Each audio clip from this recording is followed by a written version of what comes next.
This week, Air New Zealand became the first major airline to drop its climate targets for 2030. A decision it took of its own accord and faced almost no public backlash. So that inspired this week's episode of Farm Theory News, which is going to be a special report. How are sectors outside of agriculture getting on with their net zero targets?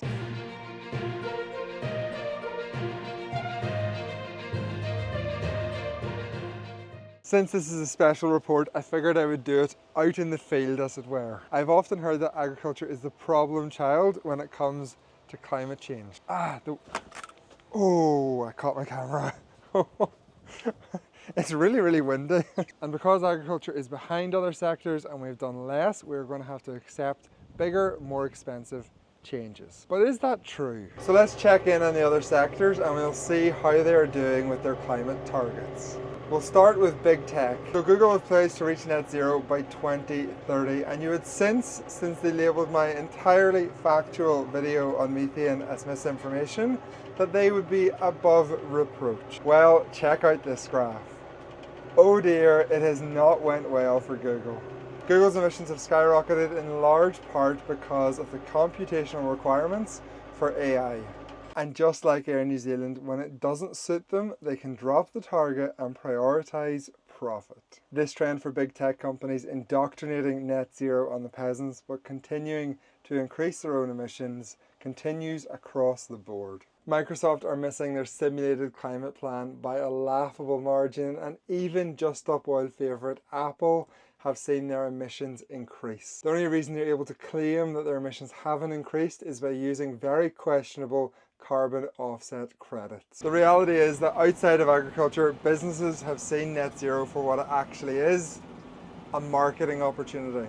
A great example of this mass corporate greenwashing is the SBTIs, or Science-Based Target Initiatives. In 2021, lots of global companies signed up. They all made a big deal about it, all made sure they got their press releases. But subtly, at the start of this year, 200 companies were dropped out of that, including the likes of Microsoft, and no one ever heard anything about it. So they got the good PR, they didn't actually do anything, and when they were dropped out, no one knew about it. 2024 has seen companies from ASOS to Crocs, Microsoft to EY wake up to the reality that their consumers do not care about net zero. And if their consumers don't care about net zero and aren't willing to pay for net zero, neither do the companies. Well, they may say they care, but actions speak louder than words. And if Microsoft truly cared so much about the climate crisis, their CO2 emissions wouldn't look like this. It seems to me that sectors outside of agriculture see net zero for what it is, an opportunity for some good PR and maybe even getting some sweet government money. This is really another full episode, but it is worth saying that I truly believe that agriculture is being deliberately targeted when it comes to the climate crisis. Agriculture is treated differently to all other sectors. Even though the carbon we emit comes from the air, it's an emission. It's not like that in any other sector, and we are expected to make up for historical emissions which could have happened 50 or 60 years ago. Add to that the fact that we get zero credit for all of the carbon we sequester in our trees and hedges, and it seems pretty suspicious. As the great Elon Musk said, leave farmers alone. It is not cows that are killing the planet. It shows the state of the world in 2024 that you even have to say that. Let me give you an example. Farmers are being forced to collect and hand over their data for free. They're being forced to use things like sustainable soya, which adds a cost to their business. In future, we'll be forced to spend money on things like green fertilizer and methane inhibitors, all of which comes out of our pocket, and we have no choice in whether we use them or not. Contrast that to the airline industry. They make net zero contingent on government money. They mark their own homework by calculating their own emissions. And when they can't meet the targets, they drop them when it suits them. How is that fair? And all of this overlooks the biggest injustice, which is that 60 to 70% of my emissions are entirely fictional. I've run out of time, it's now milking time, so I'm going to finish this really quickly. A few other examples of what other sectors are doing versus agriculture. In the UK, the introduction of electric cars has been pushed back from 2030 to 2035. And I am willing to bet significant amount of money it ain't coming in 2035 either. In aviation, Airbus and Boeing have an order backlog of 13 years. And there are currently no policies proposed to reduce the amount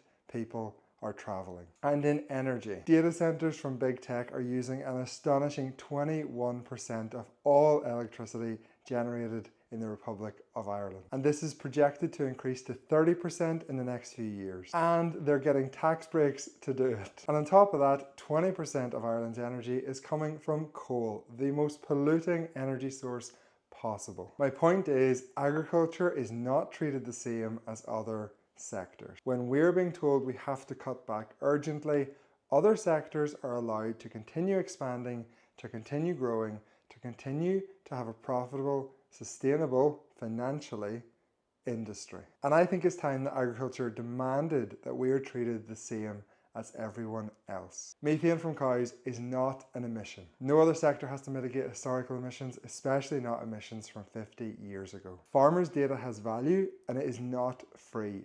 Retailers cannot just demand the information of agriculture. And finally, sequestration is a carbon offset that should go to the landowner, not wider society. If Apple can buy carbon credits to offset their emissions, why can farmers not use their own sequestration to offset their emissions? Anyway, that's going to do us for Farm Theory News this week. I hope you enjoyed that special report. And the takeaway message is farming, agriculture is being treated differently to every other sector. And it's not differently in a good way.